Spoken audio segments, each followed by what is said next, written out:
नमस्कार दोस्तों, आप पढ़ रहे हैं कक्षा 10वीं एनसीईआरटी गणित। आज हम पढ़ेंगे प्रश्नावली 1.4। तो इसके प्रश्न क्रमांक 1 में 10 क्वेश्चन दिए गए हैं। इन सभी क्वेश्चनों को सॉल्व करेंगे और फिर प्रश्न 2 और प्रश्न 3 इन सबको हम सॉल्व करेंगे, मतलब पूरी प्रश्नावली कंप्लीट करने वाले हैं। तो ध्यान से समझना। तो देखिए, प्रश्न 1 की बात करें। बिना लंबी विभाजन क्रिया किए बताइए कि निम्नलिखित परिमेय संख्याओं के दशमलव प्रसार शांत हैं या अशांत आवर्ती हैं। तो देखिए, दशमलव प्रसार या तो शांत होगा या अशांत आवर्ती होगा। तो कैसे हम बताएंगे? तो इसके लिए एक नियम होता है, उस नियम को ध्यान से समझ लीजिए। पहली चीज आपको क्या करना है, संख्या को सरल करना है। यदि हो सकती है तो सरल करने का मतलब है यदि अंश कट सकते हैं तो आप उनको काट दीजिए। फिर हर के गुणनखंड ज्ञात करिए और गुणनखंड यदि 2 के ऊपर n की घात गुणित 5 के ऊपर m की घात के रूप में आते हैं, जहां पे n और m कोई भी धनात्मक पूर्णांक हो सकते हैं या फिर n और m का मान 0 भी कहीं कहीं पे हो सकता है। यदि इस रूप में आएंगे तो हम कह देंगे शांत दशमलव है, मतलब दशमलव प्रसार शांत होगा, अन्यथा अशांत होगा। अब कैसे होता होगा हम सवालों में देख लेते हैं। तो देखिए, पहला सवाल है 13/3125। तो यहाँ पे देखिए अंश और हर की संख्या कट तो है नहीं रही है, तो फिर अब हम हर के गुणनखंड ज्ञात करेंगे। और अभाज्य गुणनखंड कैसे ज्ञात किए जाते हैं 1.2 प्रश्नावली में हमने आपको सिखाया है। तो देखिए, हर के गुणनखंड आप इस प्रकार से ज्ञात करेंगे। तो देखिए, हमने 13 का तो 13 लिखा, यहाँ पे 5 आ रहे हैं 5 बार, तो हमने लिखा 5 के ऊपर 5 की घात। अब देखिए, और आगे हम इसे इस प्रकार से भी लिख सकते हैं, क्योंकि हमने आपको बताया था कि गुणनखंड आनी चाहिए 2 पे n की घात गुणित 5 पे m की घात, बताया था ना। तो यहाँ पे देखिए 2 तो आ नहीं रहे हैं, तो 2 पे हम 0 की घात लिख सकते हैं, क्योंकि 0 की घात का मान होता है 1, और 5 पे 5 की घात ही रहने देंगे। अब ध्यान देना, गुणनखंड 2 पे n की घात गुणित 5 पे m की घात आ चुके हैं। इसका मतलब है कि इस संख्या का जो दशमलव प्रसार होगा वो शांत होगा। तो देखिए, हमने लिखा चूंकि हर के गुणनखंड 2 पे n की घात गुणित 5 पे m की घात के रूप के हैं, इसलिए इसका दशमलव प्रसार शांत है। अब देखिए, दूसरा क्वेश्चन है 17/8। देखिए, सबसे पहले तो हम सरल करते हैं और ये संख्याएं सरल नहीं हो पाएंगी, क्योंकि 17/8 जो है अंश नहीं कट सकते हैं, तो नहीं काटेंगे। हम केवल 8 के गुणनखंड ज्ञात करेंगे, 17 के नहीं ज्ञात करना, 8 के गुणनखंड ज्ञात करना। तो देखिए, 8 के गुणनखंड इस प्रकार से आएंगे। तो यहाँ पे 1 2 3 बार आ रहे हैं 2, तो यहाँ पे 2 के ऊपर 3 की घात। अब देखिए, यहाँ पे 5 तो आए नहीं है, तो हम 5 के ऊपर 0 की घात यहाँ पे लिख सकते हैं। तो यहाँ भी आप देखें तो 2 पे 3 की घात गुणित 5 पे 0 की घात, जो हमने लिखा है 5 पे 0 की घात का मान 1 होता है, और 1 का किसी संख्या में हम गुणा भी कर दें तो कोई फर्क नहीं होगा। तो यहाँ पे अब हम कह सकते हैं कि इसमें भी हर के गुणनखंड इसी रूप के हैं, इसलिए इसका भी दशमलव प्रसार शांत है। तो देखिए, हमने लिखा चूंकि हर के गुणनखंड 2 पे n की घात गुणित 5 पे m की घात के रूप के हैं, इसलिए इसका दशमलव प्रसार भी शांत होगा। देखिए, बगल में आप चूंकि करके लिख सकते हैं, 5 पे 0 की घात का मान 1 होता है, तो यहाँ कोई फर्क नहीं आया है, और यहाँ 2 पे 0 की घात का मान 1 होता है, तो यहाँ पे हमने 1 इंटू लिख दी है संख्या, तो कोई फर्क नहीं आया होगा। अगला हम तीसरा क्वेश्चन देखते हैं। तो देखिए, तीसरा क्वेश्चन है 64/455। अब देखिए, यहाँ आंसर की संख्याएं सरल नहीं हो सकती हैं, मतलब ये आपस में नहीं कट रही हैं, तो फिर हम सीधे हर के गुणनखंड रखेंगे। तो देखिए 455 के अभाज्य गुणनखंड जब आप ज्ञात करेंगे तो इन्हें रफ में ज्ञात करना, तो इस प्रकार से गुणनखंड प्राप्त होंगे। देखिए 5 आ रहा एक बार और 7 आया एक बार और यहाँ पे 13 भी आया एक बार। यहाँ पे यदि हम देखें हर के गुणनखंड तो इस प्रकार से जैसे पिछले सवाल में थे कि 2 और 5, तो 2 या 5 के रूप में ही आने चाहिए और 2 या 5 के अलावा कोई और संख्या आ जाती है, जैसे यहाँ 7 आ गया, यहाँ 13 आ गया, तो इसका दशमलव प्रसार शांत नहीं होगा, अशांत आवर्ती होगा। तो देखिए हमने लिखा चूंकि हर के गुणनखंड 2 पे n की घात गुणित 5 पे m की घात के रूप के नहीं है। क्यों नहीं है? क्योंकि इसमें 7 आ गए, 13 आ गए, इसलिए इस रूप के तो है नहीं और इस रूप के है नहीं, तो शांत नहीं हो सकता दशमलव प्रसार, अशांत आवर्ती ही होगा, क्योंकि 2 प्रकार के तो हैं, या तो शांत है या तो अशांत आवर्ती है, तो अशांत आवर्ती हो जाएगा। फिर अगला चौथा सवाल देखिए 15/1600। तो देखिए सबसे पहले इन संख्याओं को हम सरल करेंगे। तो देखिए दोनों संख्याएं 5 से कट रही हैं, 5 3 15 और यहाँ पे भी हो जाएगा 5 3 15 हो जाएगा। यहाँ पे बचा होगा 1 पे 0 10, 5 दूनी 10, 0 का 0। तो यहाँ दोनों संख्याएं 5 से कट गई हैं, अब नहीं कट रही हैं। तो अब हम क्या करेंगे, 3 का तो 3 लिखेंगे और 320 के गुणनखंड ज्ञात करेंगे। तो देखिए इस प्रकार से अभाज्य गुणनखंड प्राप्त होंगे। यहाँ पे देखिए 2 आ रहा है 6 बार और 5 आ रहा है 1 बार। तो यहाँ इस प्रकार से गुणनखंड जो आए हैं ये गुणनखंड तो इसी रूप के हैं ना, तो यहाँ पे इसका दशमलव प्रसार शांत हो जाएगा। तो देखिए हमने लिखा चूंकि हर के गुणनखंड 2 पे n की घात गुणित 5 पे m की घात के रूप के हैं, क्योंकि देखिए n का मान 6 है, m का मान 1 है, तो केवल 2 और 5 गुणनखंड ही दिखने चाहिए, तीसरी कोई संख्या नहीं दिखनी चाहिए। यदि ऐसा हो जाता है तो उसका दशमलव प्रसार शांत होता है। अगला 5वां क्वेश्चन देखिए 29/343। अब देखिए आंसर की संख्याएं सरल नहीं हो रही हैं, मतलब ये संख्याएं आपस में नहीं कट रही हैं। तो 29 के तो 29 लिखे, 343 के हमें गुणनखंड रखने पड़ेंगे।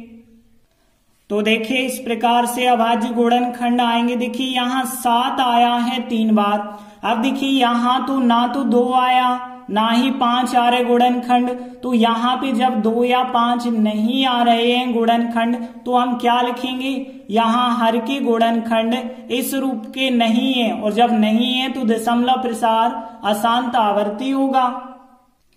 तो देखिए हमने लिखा चूंकि हर के गुणनखंड 2 पे n की घात और गुणित 5 पे m की घात के रूप के नहीं है, तो फिर शांत दशमलव नहीं हो सकता। तो फिर दशमलव प्रसार कैसा हो जाएगा, अशांत आवर्ती। अब देखिए यहाँ पे ये मत कहना कि आप गुणित करके 2 पे 0 की घात 5 पे 0 की घात लिख देते, तो फिर हो नहीं जाता, तो भी नहीं होता, क्योंकि नियम क्या है आप ध्यान रखना कि केवल 2 और 5 ही होने चाहिए।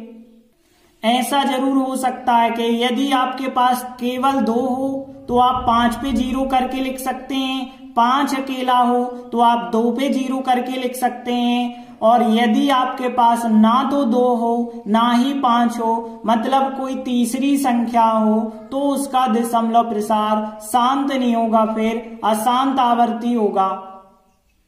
देखिए अगला 6वां क्वेश्चन है 23/2 के ऊपर 3 की घात और 5 के ऊपर 3 की घात। तो यहाँ पे अंसर की संख्याएं तो कटने का कोई चांस ही नहीं है, क्योंकि नीचे घात के रूप में लिखा ही है और नीचे हर के गुणनखंड भी नहीं आप ज्ञात कर सकते।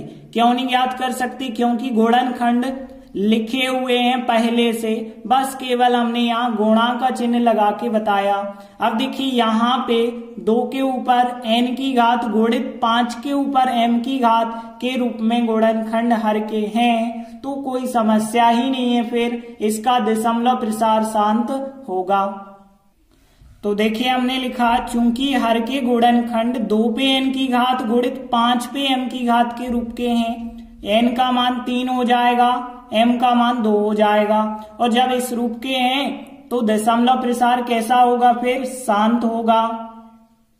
देखिए अगला 7वां क्वेश्चन है 129 बटे 2 के ऊपर 2 की घात 5 के ऊपर 7 की 7 के ऊपर 5 की घात। आंसर की संख्याएं तो कटने की कोई चांस ही नहीं है, तो यहाँ पे नहीं काट सकते आप। हमने लिखा 129 बटे, देखिए 2 पे 2 की घात, यहाँ बस गुणा लगा देते हैं, 5 पे 7 की घात गुणित 7 पे 5 की घात। अब यहाँ पे आप देख रहे हैं 2 पे 2 की घात और 5 पे 7 की घात, इतना तक तो ठीक था, लेकिन हमने कहा था कि 2 या 5 के अलावा कोई तीसरा गुणनखंड नहीं होना चाहिए, लेकिन यहाँ 7 5 बार आ रहे हैं, मतलब 7 गुणनखंड भी है, तो फिर ये जो गुणनखंड है वो इस रूप के नहीं है, क्योंकि 7 एक्स्ट्रा में आ गया, इसलिए इसका दशमलव प्रसार शांत नहीं होगा, अशांत आवर्ती होगा।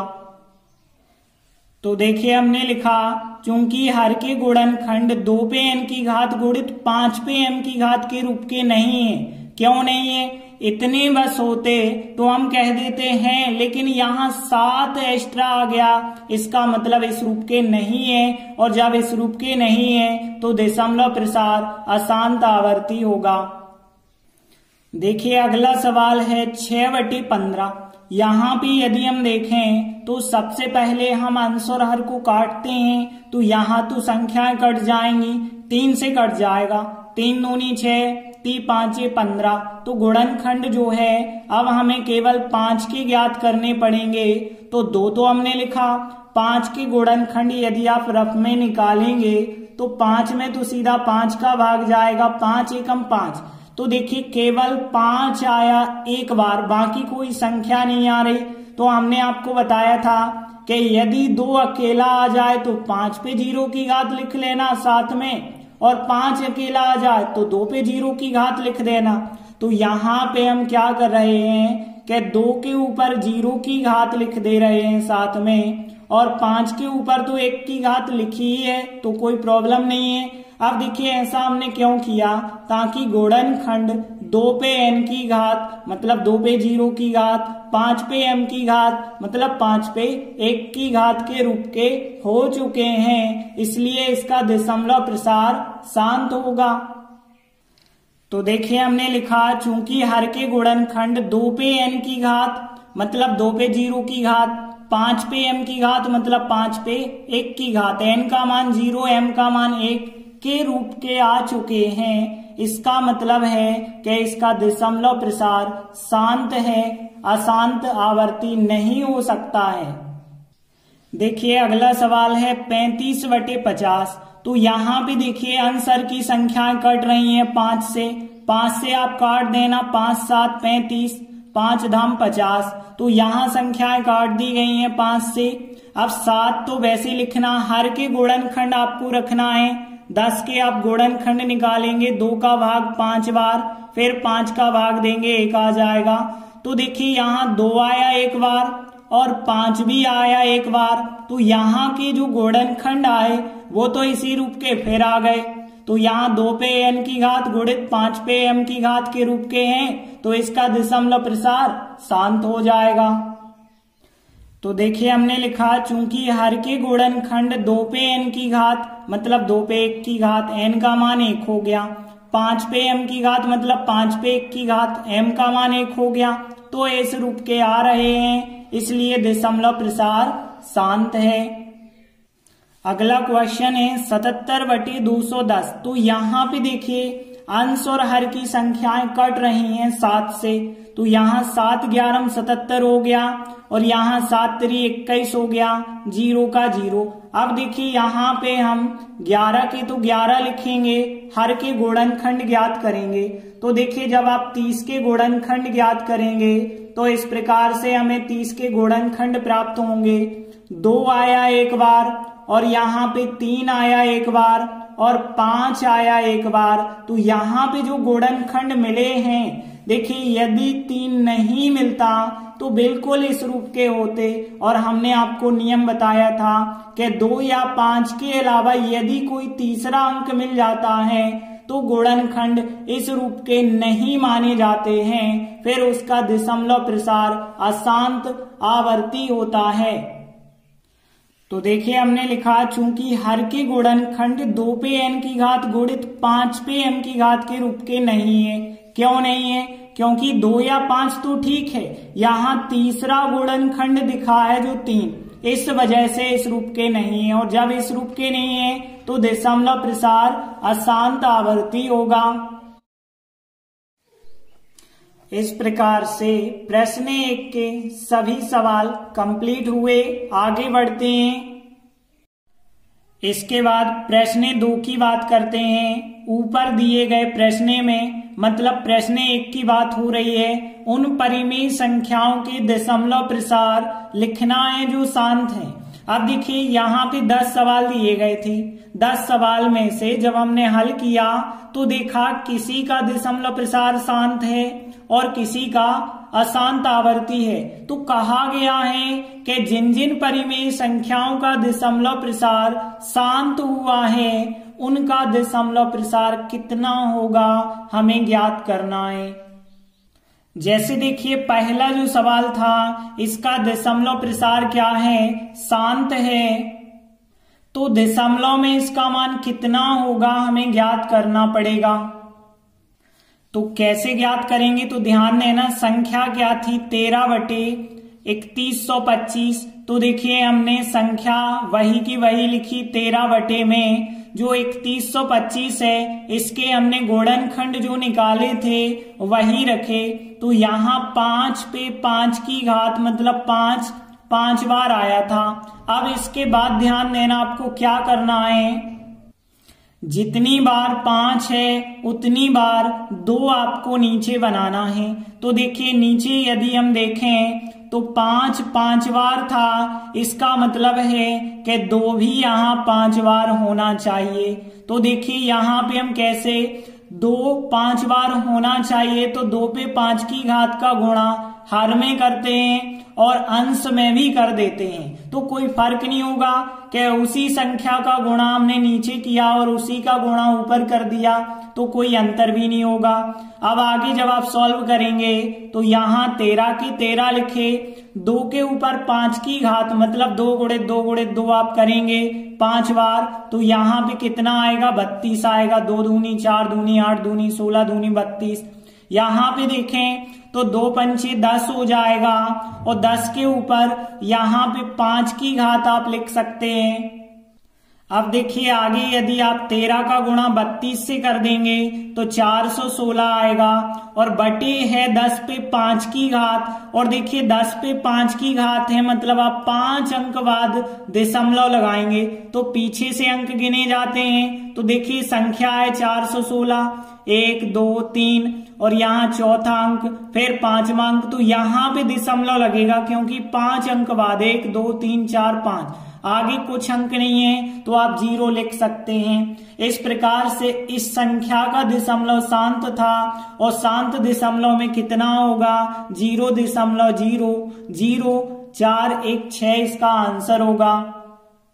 आगे देखिए हमने दूसरा सवाल किया था तो इसका भी हमें दशमलव प्रसार शांत मिला था, तो इसका भी हम दशमलव में उत्तर ज्ञात करेंगे कितना आता है।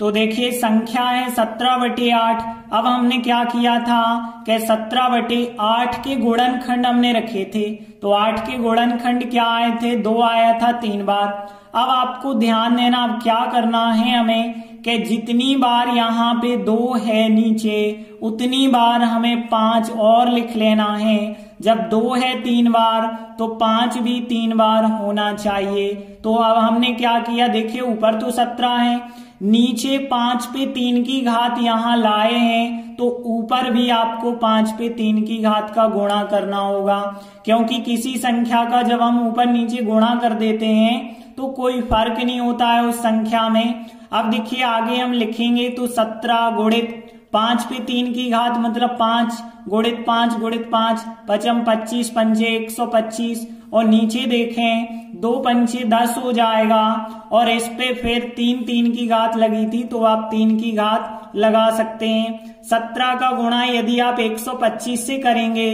तो 2125 आएगा और बटे 10 पे लगी है 3 की घात। अब देखिए 10 पे 3 की घात से भाग देते हैं तो 3 अंक बाद दशमलव आ जाएगा और 3 अंक बाद दशमलव आएगा तो लास्ट से आप 1 2 3 यहां पे दशमलव आएगा, यही हमारा आंसर होगा। इसके बाद देखिए चौथा सवाल जो हमने किया था इसका दशमलव प्रसार भी शांत आया था तो इसको भी हम दशमलव में बदलेंगे। तो देखिए संख्या है 15/1600। देखिए सबसे पहले हमने बताया था यदि संख्या कटती है तो उसे काट देंगे। इसे 5 से काटा जाता तो 5 3 15 और नीचे भी 5 से काटेंगे तो 320 आएगा। अब ध्यान देना यहाँ पे 320 के हमें फिर गुणनखंड रखने होंगे तो 2 आए थे 6 बार और 5 आया था 1 बार। अब ध्यान देना ये गुणनखंड तो हमने बिल्कुल इसी के देख के ही रखे हैं, आप ज्ञात कर सकते हैं। इसके बाद आपको क्या करना है हमने बताया जितनी बार यहाँ पे 2 है तो 2 है 6 बार तो 5 भी यहाँ पे 6 बार होना चाहिए। तो 5 6 बार तो नहीं है, अभी केवल 1 बार है तो हम 6 बार यदि बनाएंगे तो 5 बार जो है हमने नीचे गुणा किया होगा तो 5 बार हमें यहाँ ऊपर भी गुणा करना होगा। देखिए यहाँ 5 1 बार था लेकिन हमें चाहिए 6 बार, क्योंकि जब 2 6 बार है तो 5 भी 6 बार होना चाहिए। तो हमने 5 बार यहाँ पे एक्स्ट्रा बढ़ा के लिखा तो यहाँ भी 5 बार ऊपर भी आपको गुणा करना होगा। अब देखिए 3 गुणित 5 पे 5 की घात का मान यदि आप निकालेंगे तो 3125 होता है और बटे देखें 2 पंचे 10 होता है और 6 की घात लगी थी, आप 6 की घात लगा दें। और आगे यदि आप सॉल्व करेंगे तो 3 का गुणा करेंगे तो 9375 आएगा और बटे है 10 पे 6 की घात और 10 पे 6 की घात का मतलब है आप यदि भाग देंगे तो 6 अंक बाद दशमलव आएगा और 6 अंक बाद कैसे आएगा 5 7 3 9 तो 1 2 3 4 अंक हुए, 5 6 अंक बाद हमें दशमलव लगाना है तो यहां दशमलव लगाएंगे, आगे कुछ नहीं होगा तो 0 माना जाएगा। तो इस संख्या का दशमलव में यदि आप बदलते हैं तो इतना आंसर आएगा। इसके बाद देखिए जो छठवां सवाल था इसका भी दशमलव प्रसार शांत हुआ है तो इसे भी हम दशमलव में बदलेंगे। तो देखिए छठवां सवाल है 23/2 के ऊपर 3 की घात 5 के ऊपर 2 की घात। इसे दशमलव में यदि हमें बदलना है तो हम क्या करेंगे, देखिए यहाँ पे 2 3 बार है और 5 2 बार है, एक सी बार होना चाहिए तो 2 3 बार है तो 5 भी तो 3 बार होना चाहिए। तो हम यही चीज करेंगे कि 2 3 बार है तो 5 को भी 3 बार बनाएंगे। तो कैसे 2 बार था लेकिन आप बना रहे 3 बार, मतलब 1 बार 5 का हमने गुणा कर दिया है नीचे तो 1 बार 5 का गुणा ऊपर भी करना पड़ेगा। और आगे यदि आप सॉल्व करेंगे तो 23 का गुणा 5 से करना होगा 115 और नीचे देखिए 2 पे 3 की 5 पे 3 की 2 पंचे 10 हो जाएगा, 10 के ऊपर 3 की घात। अब 10 के ऊपर 3 की घात से भाग देंगे तो 3 अंक बाद दशमलव आएगा और 3 अंक बाद आप कैसे लगाएंगे 1 2 3 अंक बाद यहां लगाएंगे, आगे कुछ नहीं है, आप 0 लिख सकते हैं तो 0.115 आंसर हो जाएगा। इसके बाद देखिए 8वां जो सवाल था इसका भी दशमलव प्रसार शांत है तो इसे भी हमें दशमलव में बदलना पड़ेगा। तो देखिए 8वां सवाल है 6/15। देखिए सबसे पहले तो ये संख्याएं 3 से कट रही हैं तो हमने 3 से संख्याएं काटी थी, 3 दूनी 6 3 5 15। अब देखिए यहाँ पे देखें तो नीचे जो है इस 5 के गुणनखंड में देखें 5 1 बार आया और 5 1 बार आया है तो हमने कहा ना यदि दशमलव में बदलना है तो जितनी बार 5 है उतनी बार 2 होना चाहिए। तो कैसे होगा, देखिए यहाँ पे जब 5 एक बार है तो 2 भी एक बार होना चाहिए, तभी नीचे आप 10 बना पाएंगे। तो देखिए नीचे 2 एक बार हम लाए हैं तो इसका हमने नीचे गुणा किया, तो इसका गुणा हमें ऊपर भी करना पड़ेगा। अब देखिए 2 पे 1 की घात का मतलब 2 होता है, 2 दूनी 4 हो जाएगा और नीचे हो जाएगा 5 दूनी 10। 10 के ऊपर 1 की घात आप लगाएं ना लगाएं कोई फर्क नहीं पड़ेगा। अब 4/10 है, 10 से भाग देंगे तो 1 अंक बाद दशमलव आएगा, तो यहाँ पे आप दशमलव लगाएंगे और यहाँ कुछ नहीं है तो 0, तो 0.4 हमारा आंसर हो जाएगा।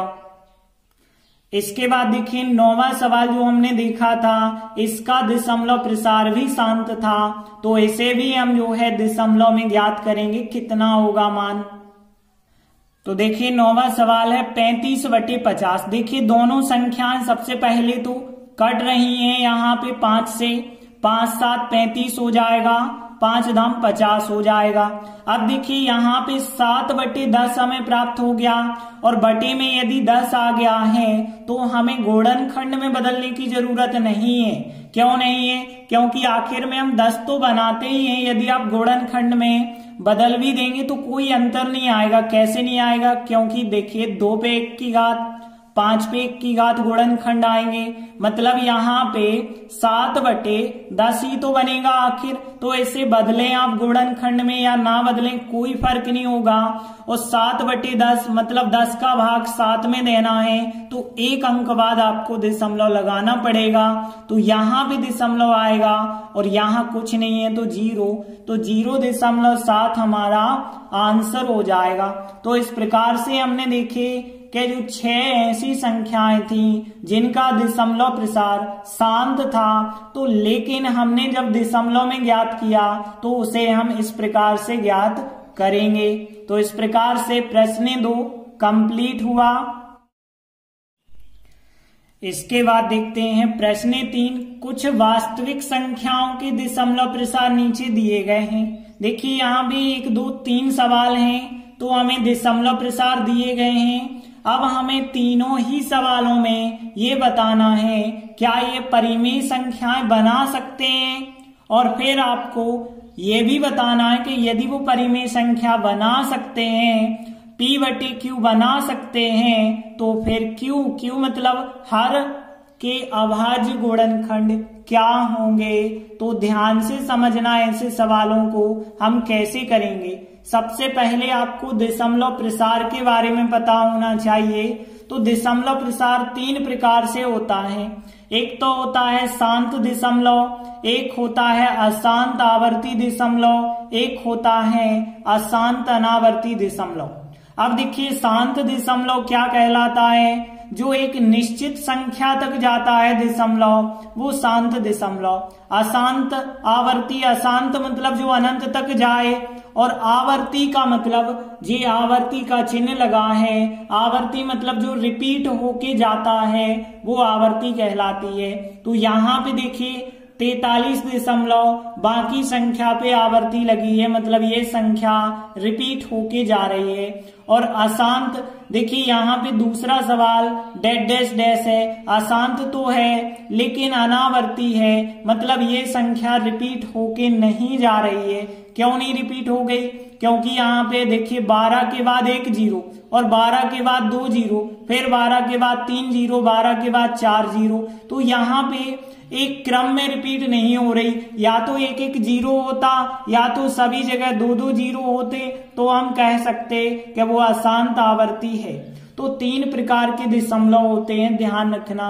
और शांत दशमलव है तो उसे हम P/Q के रूप में व्यक्त कर सकते हैं, और अशांत आवर्ती है तो भी उसे हम P/Q के रूप में बना सकते हैं। तो ध्यान रखना, शांत दशमलव है तो उसे परिमेय संख्या P/Q के रूप में हम लिख सकते हैं, और अशांत आवर्ती है तो भी वो एक परिमेय संख्या होती है, उसे भी हम P/Q के रूप में लिख सकते हैं। लेकिन यदि अशांत अनावर्ती है तो उसे P/Q के रूप में नहीं लिख सकते हैं।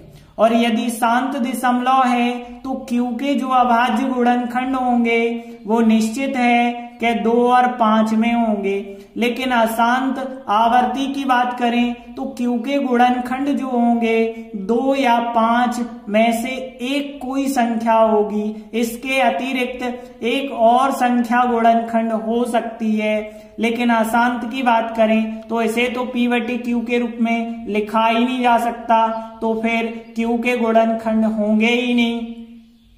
जैसे देखिए पहला सवाल है 43.123456789।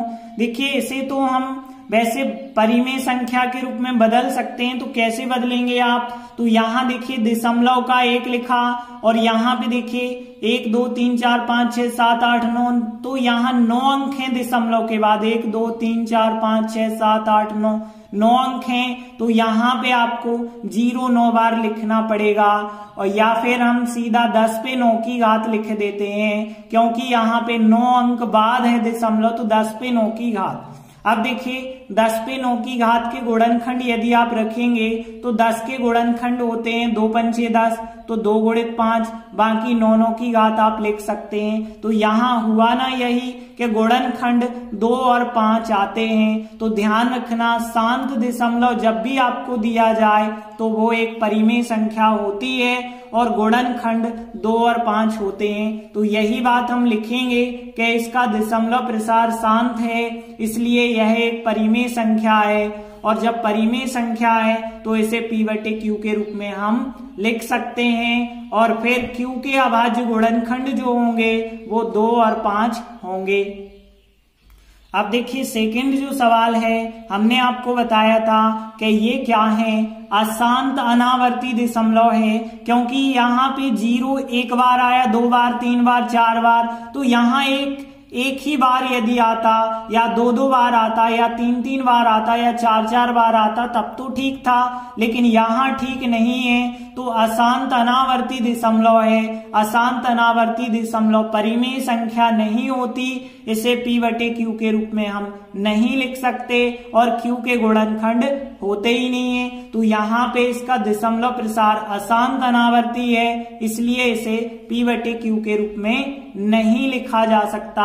यह एक परिमेय संख्या नहीं होगी, ऐसा भी आप लिख सकते हैं।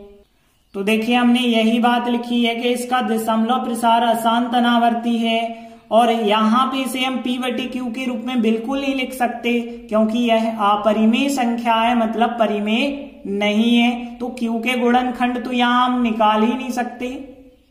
अगला तीसरा सवाल देखिए, यहाँ पे देखिए आवृत्ति का चिन्ह लगा है, इसे बार भी कहते हैं, आवृत्ति भी कहते हैं। तो ध्यान देना, आवृत्ति लगी है यदि आवर्ती, तो अशांत आवर्ती जो संख्याएं होती हैं उसे P बटे Q के रूप में हम लिख सकते हैं, और जब P बटे Q के रूप में लिख सकते हैं तो वो एक परिमेय संख्या कहलाती हैं। तो यहाँ पे हम यही बात लिखेंगे, इसका दशमलव प्रसार अशांत आवर्ती है, इसलिए यह एक परिमेय संख्या है, इसे हम P बटे Q के रूप में लिख सकते हैं। तो इतना तो हमने बता दिया कि P बटे Q के रूप में लिखा जा सकता है, क्योंकि यह एक क्या है, परिमेय संख्या। और यदि हम बात करें Q के गुणनखंड की, तो हमने बताया था 2 या 5 के अतिरिक्त कोई भी संख्या हो सकती है। तो यही बात हम लिख देंगे कि Q के अभाज्य गुणनखंड 2 या 5 के अतिरिक्त एक और गुणनखंड होगा। तो इस प्रकार से प्रश्न 3 के तीनों सवाल कंप्लीट हुए। इसी के साथ हमारी प्रश्नावली यहीं समाप्त होती है। धन्यवाद।